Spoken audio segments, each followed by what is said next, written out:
ये छोटा वाला आगे आपका स्टोरेज का। छोटा वाला। হাই এভরিওয়ান, আমি ঋতুপ্রিয়া আর আমার চ্যানেলের নতুন একটি ব্লগে আপনাদের জানাই অনেক অনেক ওয়েলকাম। আজ রুরকিতে আমাদের প্রায় এক সপ্তাহ হতে চললো। গত শনিবার আমরা এসেছি এবং আজকে রবিবার। আমরা অলরেডি একটা ঘর চুজ করেছি এবং আজকে সেই ঘরের কিছু ফার্নিচার দেখার জন্য একটু বেরোবো এখানে টুকটাক লোকাল মার্কেটে। তো সেই ভিডিওটাই আজকে আপনাদের সাথে শেয়ার করব। প্রথমে যাব আমরা একটু আমাদের অ্যাপার্টমেন্টে, ওখানে একটু কিছু মেজারমেন্ট নেওয়া রয়েছে, সেগুলো নিয়ে আমরা যাব আজকে ফার্নিচারের দোকানে। তো এখানকার ফার্নিচার কেমন কি হয়, এখানকার ফার্নিচার মার্কেট কেমন কি হয়, সবটাই আপনাদের সাথে আজকে এই ভিডিওতে শেয়ার করব। আশা করছি আজকের ভিডিওটা দেখতে আপনাদের খুব ভালো লাগবে। যদি ভালো লাগে অবশ্যই আমাকে কমেন্টে জানাবেন। চলুন তাহলে ভিডিওটা এখান থেকেই শুরু করছি। গেস্ট হাউসে যেই রুমটায় আমরা ছিলাম সেই রুমের জানালা থেকে বাইরের ভিউটা কিন্তু খানিকটা এরকম। আর এখানে দেখুন কি সুন্দর চন্দ্রমল্লিকাগুলো হয়েছে, দুটো রং দিয়ে মিক্সড করে লাগানো, সাদা আর হলুদ, ভীষণ সুন্দর লাগছে। আর ফুলের ভার এত যে গাছগুলো পুরো মাটিতে নুইয়ে পড়েছে। আর এই যে এখন আমি আছি অভিজিতের ডিপার্টমেন্টের সামনে। আপনারা তো অনেকেই জানেন অভিজিৎ আইআইটি রুরকির মেকানিক্যাল ডিপার্টমেন্টে জয়েন করেছে। এই মেকানিক্যাল ডিপার্টমেন্টের আবার দুটো বিল্ডিং রয়েছে। এই যে আমি যেটা দেখালাম সেটা ছিল ইস্ট ক্যাম্পাস, আর ওয়েস্ট ক্যাম্পাসও একটা রয়েছে। এই যে চলে এসেছি আমরা হিমগিরি অ্যাপার্টমেন্টে, যেখানে আমরা ট্রানজিট অ্যাকোমোডেশনের কটা দিন থাকবো। আসলে কটা দিন না কটা বছর থাকতে হবে সেটা কিন্তু এখনও আমরা ফাইনাল জানি না। যতদিন না পর্যন্ত পছন্দ মতো কোয়ার্টার পাবো ততদিন কিন্তু আমাদের এখানেই থাকতে হবে। অ্যাপার্টমেন্টের ভেতরটা কিন্তু বেশ সুন্দর করে মেনটেন করা।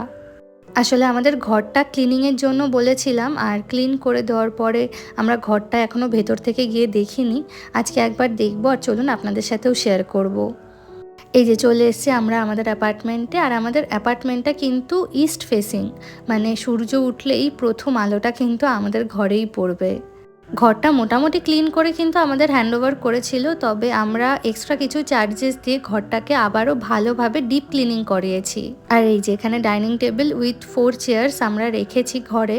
ডাইনিং টেবিলটা এখন তো মিডিলে রাখা রয়েছে, পরে এটাকে ঠিকঠাক মতো সেট করতে হবে। আমাদের এই অ্যাপার্টমেন্টের সিকিউরিটি কিন্তু ভীষণ ভালো। নিচে একটা ছোট্ট সবজির দোকানও বসে, টুকটাক দরকার হলে এখান থেকেই কিন্তু নিয়ে যাওয়া যাবে। এছাড়াও ব্লিঙ্কিট, ইনস্টামার্ট এগুলো সবসময় কিন্তু এখানে অ্যাভেলেবল। চলুন তবে যাই ফার্নিচারের দোকানে। আজকে এখানে কিছু ফার্নিচার দেখবো, আর এখানে যদি পছন্দ না হয় একেবারে ডাইরেক্ট ভেবেছে আমরা দুপুরে লাঞ্চ সেরেই সাহারানপুর বেরিয়ে যাব। শুনেছি সাহারানপুরের উডেন মার্কেট নাকি পুরো ভারত বিখ্যাত। চলুন তবে আজকে যদি ওখানে যাওয়া হয় একবার দেখাই যাবে যে বিখ্যাত হওয়ার মতো কী কী জিনিস ওখানে আছে। তবে সত্যি বলতে চেষ্টা একটাই যে কাছাকাছির কোনো দোকানে যদি ফার্নিচার আমাদের পছন্দ হয়ে যায়, কারণ আইআইটি ক্যাম্পাসের থেকে সাহারানপুর যেতে কিন্তু প্রায় 1.5 ঘন্টা মতো লাগে।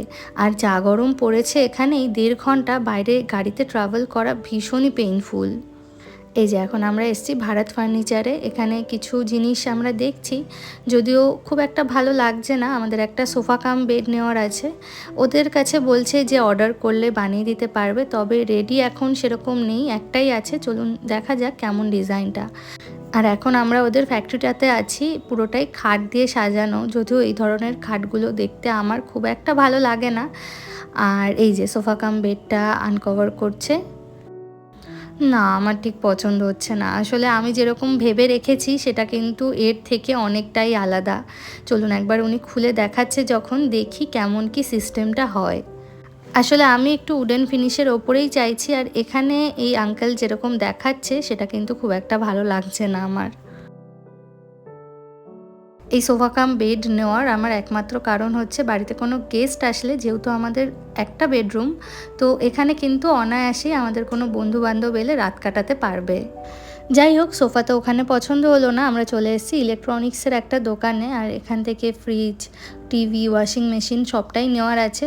তো দেখছিলাম এখানে ফ্রিজের কী কী কালেকশান আছে। যদিও আমার ভিডিও দেখে এতদিনে আপনারা জেনেই গেছেন যে আমি আলটিমেটলি কোন ফ্রিজটা নিয়েছি। এই স্টোরটায় ফ্রিজ, ওয়াশিং মেশিন, মাইক্রোওয়েভ সবটাই ছিল, তবে টিভিটা ছিল না। তো ভাবছি এই স্টোরটা থেকে নেব না। অ্যাকচুয়ালি আমাদের ইচ্ছা যে একটা দোকানের থেকেই সব কিছু নেওয়ার।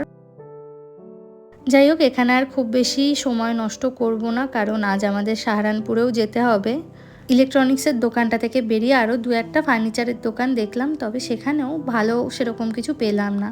তো ফাইনালি আজকে আমরা সাহারানপুর যাচ্ছি, আর সেই ভিডিওটাও আপনাদের সাথে শেয়ার করব। আর এই যে এখন আমরা আবার আমাদের অ্যাপার্টমেন্টে ফিরছি, আর এই গোটা জায়গাটাই কিন্তু মাছের বাজার। এত গরম পড়েছে এবার রুরকিতে, তাড়াতাড়ি করে গেস্ট হাউসে ফিরেই স্নান করে কিন্তু চলে এসেছি ডাইনিং হলে। এখানে আমাদের লাঞ্চটা করেই তারপরে 10-15 মিনিটের মধ্যেই কিন্তু আমরা বেরিয়ে যাব সাহারানপুরের জন্য। আজকে লাঞ্চে আর রাইস নিইনি আমরা দুজনেই রুটি নিয়েছি, তবে আজকে রুটিটা না একটু আলাদা ছিল। ঘরটা পুরোপুরি সেট না হওয়া পর্যন্ত এত দৌড়াদৌড়ি চলছে যে আমরা ঠিকঠাক মতো খাওয়া দাওয়ারই সময় পাচ্ছি না, আর এখানে গরমও পড়েছে প্রচণ্ড। প্রায় 1.5 ঘন্টার জার্নি আমাদের ক্যাম্পাস থেকে সাহারানপুর, আর পুরোটাই আমি ঘুমিয়েই এসেছি। আর এখানে এসে কাঠের কালেকশন দেখে তো আমার মাথায় হাত। প্রতিটা দোকানেই এত অসাধারণ সব কালেকশন, আমি জানি না কতটা কি ভিডিও করতে পারবো, তবে শুরুতেই যেই দোকানটিতে এসেছি তার কিছু ঝলক আপনাদের সাথে শেয়ার করছি। যদিও এই দোকানটায় পুরোটাই কিন্তু ঘর সাজানোর জিনিস। আমরা অ্যাকচুয়ালি আজকে যাব ফার্নিচার মার্কেটে, তবে রাস্তায় যাওয়ার পথে এই দোকানটা পড়ায় ভাবলাম না একবার চেক আউট করেই নিই। দুধারে এমন ফার্নিচারের দোকান এবং মাঝের রোডটা ভীষণই ন্যারো, তো সেই কারণে আমরা শুরুতেই গাড়িটা পার্ক করে এরকম একটা টোটো রিজার্ভ করে পুরো মার্কেটটা ঘুরে দেখেছি। আর আমাদের ড্রাইভার ভাইয়াও কিন্তু আমাদের সাথেই টোটো করে পুরো মার্কেটটা ঘুরে দেখেছে। আমাদের ক্যাম্পাসে অনেক ফ্যাকাল্টির বাড়িতেই কিন্তু এরকম সাহারানপুরের ফার্নিচার রয়েছে, তো তাদের থেকেও কিছু দোকানের অ্যাড্রেস নিয়েছি। প্রথমে একটু নিজেদের মতো ঘুরি, তারপর ভেবেছি সেই দোকানগুলোতে ভিজিট করব। এই উডেন মার্কেটে যেতে এরকম একটা কাপড়ের মার্কেটও পড়ে, শুনছিলাম যে এটাও নাকি বেশ পপুলার, বাট যাই হোক আমার দেখে খুব একটা সেরকম লাগেনি। আমাদের এই ড্রাইভার ভাইয়াই বলছিল যে জামা কাপড় নাকি এখানে বেশ ভালো পাওয়া যায় আর বেশ সস্তাতেই পাওয়া যায়। সাহারানপুরের থেকেই ফাইনালি আমরা আমাদের ঘরের কিছু ফার্নিচার আনছি, সেগুলোই অর্ডার দিয়ে আসলাম। আর 15 থেকে 20 দিনের মাথায় ওরা বলেছে যে ডেলিভার করবে। আসলে বেশ বড়সড় জিনিসই তো অর্ডার দিয়েছি, সেগুলো বানাতেও তো কিছুদিন সময় লাগবে। আর যাচ্ছি আমরা আবার রুরকিতে। যাওয়ার পথে একটা বড় ইলেকট্রনিক্সের দোকান পড়ে, তো ভাবলাম সেখান থেকেও কিছু টুকটাক ইলেকট্রনিক্সের জিনিস দেখি এবং একটা প্রাইসের আইডিয়া নিই। কিছু জিনিস আমার পছন্দ হয়েছে দোকানের থেকে, যখন আনবো বাড়িতে তখন ডেফিনেটলি সেই ভিডিওটা আপনাদের সাথে শেয়ার করব। আর বেশ অনেক দিন হলো আমরা গেস্ট হাউসের খাবার খাচ্ছি, মুখটা একদম নষ্ট হয়ে গেছে, তো ভাবলাম আজকে রাতে ডিনারটা বাইরে থেকেই অর্ডার করি। তো এখানে বেশ একটা পপুলার রেস্টুরেন্ট অলিভ নামে, ওখান থেকেই আমরা চিকেন বিরিয়ানি অর্ডার করেছি। বিরিয়ানিটাতে অনেকটা কালার ইউজ করেছে, সেটা তো দেখেই বোঝা যাচ্ছে। এই অলিভের চাউমিন আমি খেয়েছি বেশ কয়েকবার, বেশ কিন্তু ভালো খেতে। আজকে ফার্স্ট টাইম বিরিয়ানিটা ট্রাই করব, দেখা যাক কেমন কি হয়। একটাই অর্ডার করেছি, আর একটাতে মোটামুটি যা কোয়ান্টিটি থাকে আমাদের কিন্তু আরামসে দুজনের হয়ে যাবে।